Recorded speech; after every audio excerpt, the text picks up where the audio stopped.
आज की जो मेरी सच्ची स्टोरी है दोस्तों, ये दरअसल मेरे को करण रावत जी ने दी है पौड़ी से, और काफ़ी अच्छी स्टोरी लगी मैंने, इसलिए आप लोगों के साथ मैं शेयर करूँगा।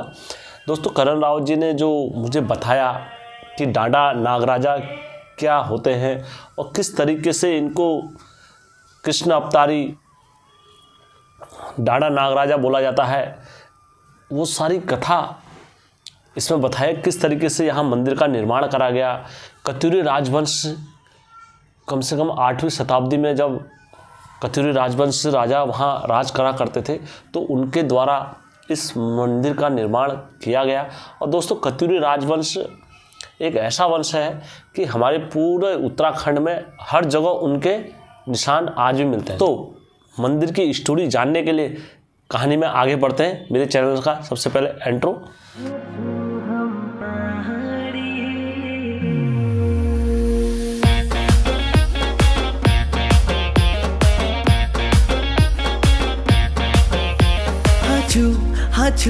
हाचू हम पहाड़ी। जय बीरकारा बजरंगी, हर हर हर हर हर हर हर हर हर हर महादेव। आप सभी के परिवार के ऊपर महादेव की कृपा और बजरंगबली का आशीर्वाद हमेशा बने रहे। दोस्तों, आप लोग भी यदि अपने गांव या क्षेत्र किसी मंदिर का कोई ऐसा इतिहास हो जो सत्य घटना पर आधारित है, यदि आप लोग अपने स्थानीय देवता का प्रचार करना चाहते हो और एक कदम अपनी संस्कृति को आगे बढ़ाने के लिए मेरे चैनल के साथ चलना चाहते हो, मुझे टेलीग्राम के माध्यम से, जो मेरा चैनल का लिंक इसमें चलता रहता है, तो आप उनके माध्यम से मुझे स्टोरी भेज सकते हो, या फेसबुक के माध्यम से, टेलीग्राम के माध्यम से, आप कहीं से भी मुझे स्टोरी भेज सकते हो और पर्सनल नंबर पर वहाँ पर आके आप मुझसे संपर्क भी कर सकते हो। तो दोस्तों, जो कोई कहानी भी है ये किंवदंतियों के आधार पर बोली गई है, और वहाँ की एक नागराजा की मूर्ति है पत्थर की, उसमें बोला जाता है डांडा नागराजा। तो उनकी पूजा और वहाँ के स्थानीय लोगों की इन पर अपार आस्था नागराजा पर बनी हुई है। तो ये उसी की कहानी मैं आप लोगों के समक्ष रखने जा रहा हूँ। और दोस्तों, कहानी में जो कुछ भी रहेगा ये करण रावत जी के बोल रहेंगे और केवल मैं आप लोगों को सुनाने का प्रयत्न कर रहा हूँ। बाकी जो कुछ भी रहेगा करण रावत जी के आग्रह पर ये सारी कहानी मैं भेज रहा हूँ।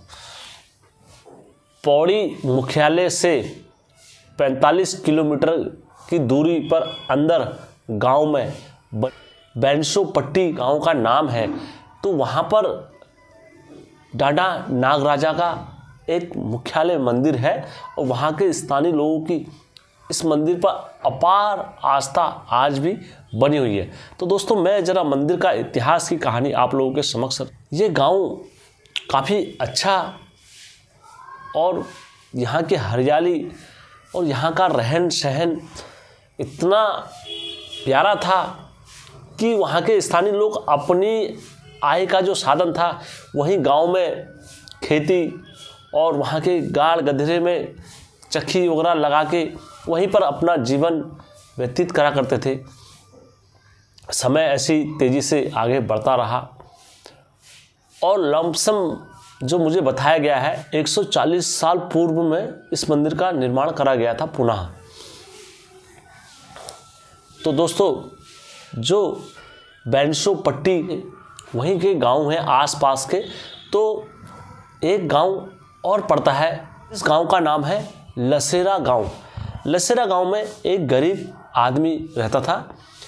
वो प्रतिदिन अपनी गाय से प्रेम करता था और अपनी गाय के लिए डेली हरा चारा लेकर आता था और भीमुल के पत्ते, ये सारी चीज़ें लेके आने के बाद अपनी गाय के मुख पर डाला करता था और भर पेट भोजन अपनी गाय को दिया करता था, चारा वगैरह, और अपना घर शुद्धिकरण गाय के गौस से और लिपना, ये सारी चीज़ें करा करता था।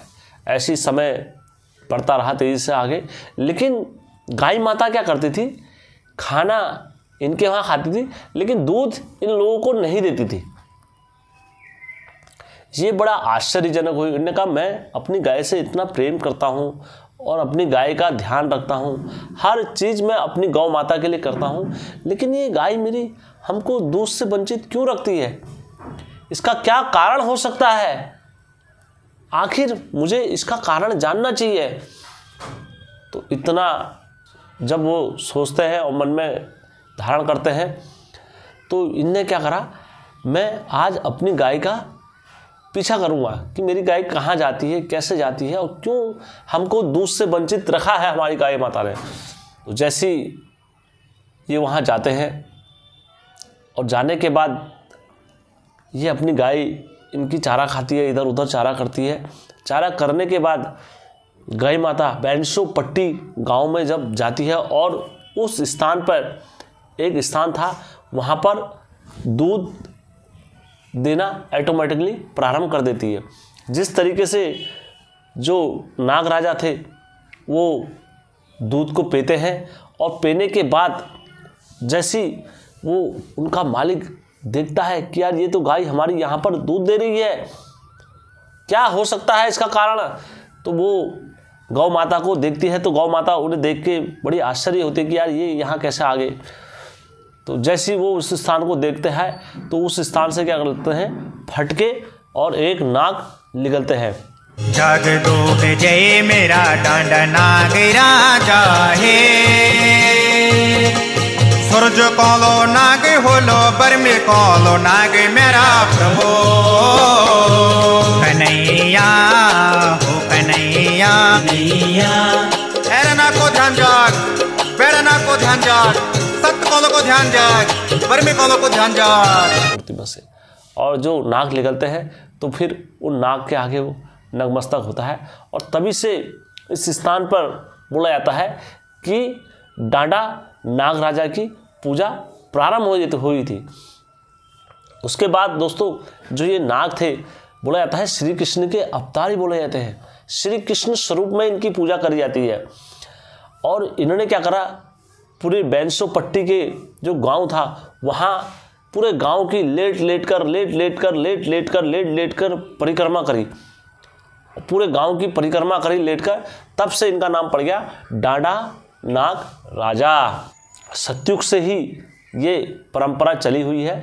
जो नाग है विनीता और कद्रू के ही पुत्र बताए गए हैं। मैंने अपनी कहानी में भी दिया हुआ है किस तरीके से गरुड़ और नागों में जो लड़ाई होती है विनीता और कद्रू के पुत्रों में। तो फिर अंततः इसका जो वास्ता बनाया जाता है निरंकार देवता से भी बोला जाता है। विनीता और कद्रू का एक कथा के अनुसार बोल रहा हूँ मैं। तो उसके बाद यहाँ जो नागराज की जो कृपा और इधर स्थानीय लोगों की आस्था बनी हुई है आज भी,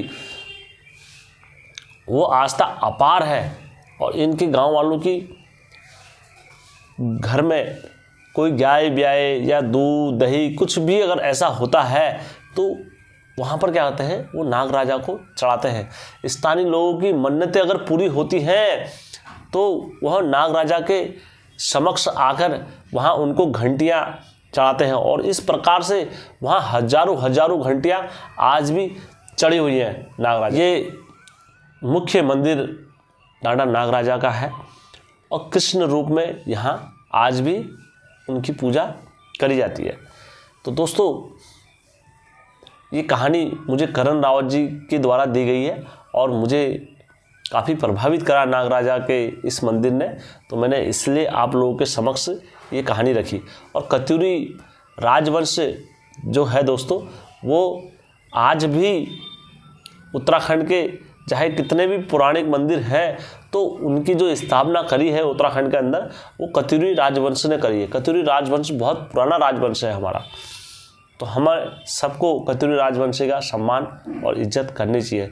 दोस्तों किसी पात्र के चलते हुए हम कहानी में उतार चढ़ाव रखते हैं कत्यूरी के ऊपर, लेकिन हमारी कत्यूरी वंश से कभी द्वेषता नहीं है।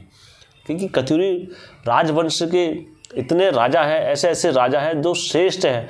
और कुछ ऐसे राजा भी रहे, बोला जाता है ना गेहूं के साथ तो गेहूं पिसता ही है। कुछ ऐसे राजा भी हुए जिनने काफ़ी अत्याचार करे हैं और अपनी प्रजा पर, और आज देव स्वरूप में बने हुए भी हैं। लेकिन हमें हमेशा याद रखना चाहिए कि जो अच्छा इंसान होता है उसके अच्छाई के चर्चे हर जगह होते हैं। और इसलिए कत्यूरी राजवंश में कुछ ऐसे राजा भी थे जो भगवानों के मंदिर ही बनाए उनने, और इसके अलावा और कुछ कार्य नहीं करा। आज ये डांडा नाग राजा का जो मंदिर लेकर आया, स्थापना जो करी हुई है, वो कत्यूरी राजवंश ने ही करी हुई है। तो दोस्तों, मैं आशा करता हूँ आज की जो ये कहानी है आप लोगों को अच्छी लगी होगी, और अच्छी लगी होगी तो मेरे चैनल को लाइक, सब्सक्राइब और शेयर करना कतई मत भूलना दोस्तों। धन्यवाद। तू तो बेली मेरा प्रभु त्रिलोकी नारायणा है,